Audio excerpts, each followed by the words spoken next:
여러분 반갑습니다.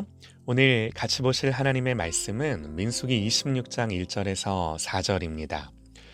연병 후에 여호와께서 모세와 제사장 아론의 아들 엘르아살에게 말씀하여 이르시되 이스라엘 자손의 온 회중의 총수를 그들의 조상의 가문을 따라 조사하되 이스라엘 중에 20세 이상으로 능히 전쟁에 나갈 만한 모든 자를 계수하라 하시니 모세와 제사장 엘르아살이 여리고 맞은편 요단가 모압 평지에서 그들에게 전하여 이르되 여호와께서 애굽 땅에서 나온 모세와 이스라엘 자손에게 명령하신 대로 너희는 20세 이상 된 자를 계수하라 하니라. 아멘. 인구조사가 우리에게 말해주는 것들이라는 제목으로 하나님의 말씀 듣겠습니다. 민수기 26장에는요. 두 번째 인구조사가 기록되어 있는데요.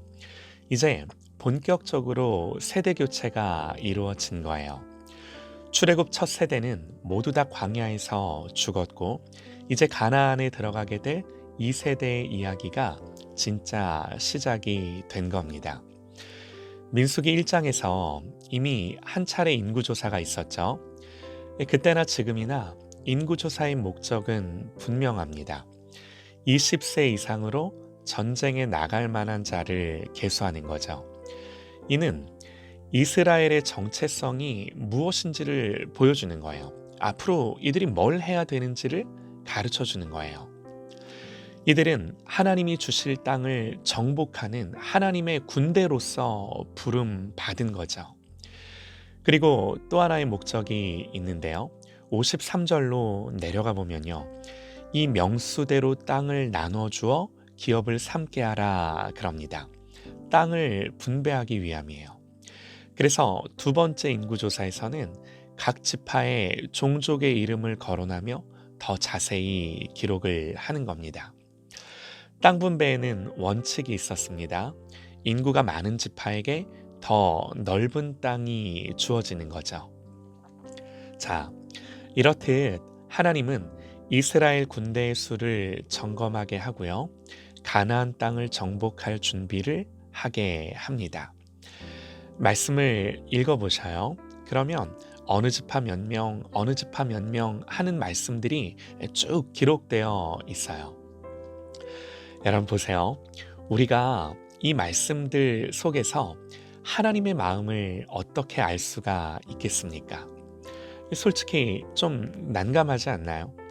성경은 우리에게 뭘 말해주고 싶은 건가요? 또 내용 자체가 어렵지는 않지만 이런 내용을 만나면 도대체 어디서 은혜를 받아야 하나 합니다. 자, 말씀 자체가 보여주는 몇 가지 사실들이 있는데요.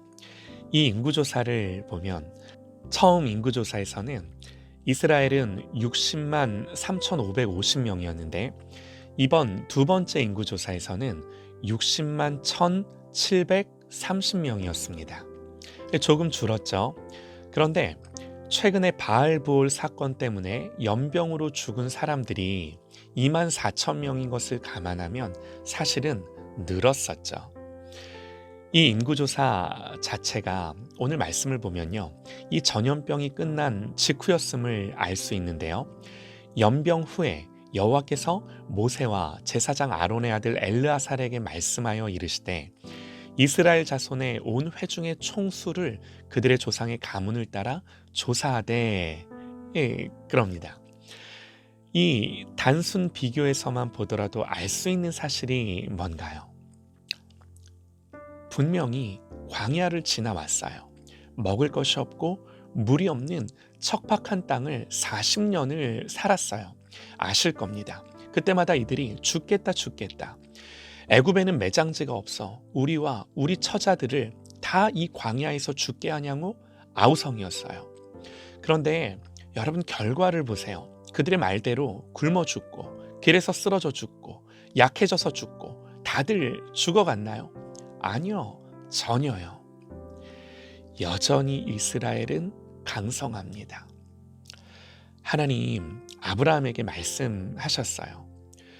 첫 번째, 내가 너로 큰 민족이 되게 하겠다. 두 번째, 내 후손에게 지금 이 땅을 주겠다. 여러분, 우리는 이 인구조사에서 이 하나님의 언약이 신실하게 이루어지고 있는 그 현장을 우리가 보는 거예요. 하나님께서 아브라함과 이삭과 야곱에게 주신 그 약속을 신실하게 이루신 그 결과들을 우리는 이 인구조사에서 보는 거죠. 사랑하는 여러분, 우리는요, 언약 백성입니다. 우리는 하나님의 말씀이 있는 하나님의 백성이에요. 그래서 설령 광야를 살더라도, 그래서 죽을 것 같더라도 하나님의 언약이 있으면 사는 줄 믿습니다. 나는 연약하지만 하나님은 그 말씀하신 바를 반드시 이루시고 성취하시는 하나님이신 줄 믿습니다.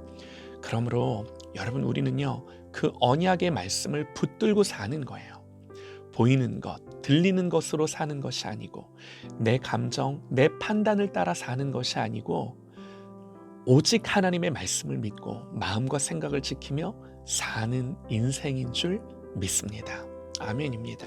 너무나 중요한 거죠. 그리고 또 하나요. 시므온 지파를 주목해 보시죠. 첫 번째 인구조사에서 시므온 지파는 59,300명이었습니다. 그런데 이번 조사에서는요, 22,200명으로 현저히 감소했음을 우리가 알 수 있는데요. 무슨 일이 있었나요? 오늘 말씀에서 연병 후에 하나님 인구조사를 말씀을 하시죠. 바알볼 사건으로 인해 24,000명이 연병으로 죽었어요. 우리가 정확한 사실관계는 모릅니다. 그러나 시므온 지파였던 시므리가 미디안 여인을 데리고 왔던 것을 아실 겁니다. 비느하스에 의해 이들이 죽었죠.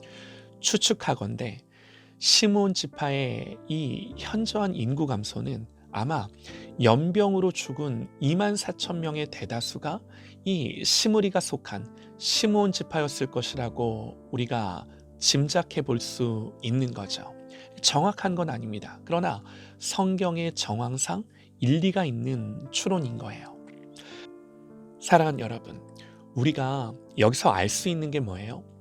하나님은 말씀을 지키시고 약속을 지키시고 언약을 성취하세요. 그러나 죄를 그냥 두고 보지 않으세요. 이 죄의 쓴 열매들을 먹게 하셔서 하나님 백성을 연단하세요. 불순물들을 반드시 제거하세요. 하나님이 하나님 백성에게 하시는 일이세요. 우리가 어느 지파 몇 명, 어느 지파 몇 명 하는 이 말씀 속에서 우리는 여전히 하나님의 성품을 보고 하나님의 일하심을 봅니다. 그렇지 않나요? 이스라엘이 패역하고 범죄했을지라도 당신의 언약을 끝까지 신실하게 이루시는 하나님을 봅니다. 사랑하는 여러분, 우리의 소망이 여기에 있습니다. 그러나 우리의 죄를 다루시며 정결케 하시고 연단하시며 하나님은 그 일을 이루십니다. 하나님을 사랑하며 두려워해야 하는 이유예요. 오늘 이스라엘은 우리에게 교훈이 됩니다. 하나님은 당신의 약속을 신실하게 이루셨어요. 우리의 소망과 믿음이 여기에 있습니다. 이 하나님을 더 사랑하며 경외하는 하나님 앞에 두려움과 떨림으로 살아가는 저와 여러분 되시기를 간절히 소망합니다.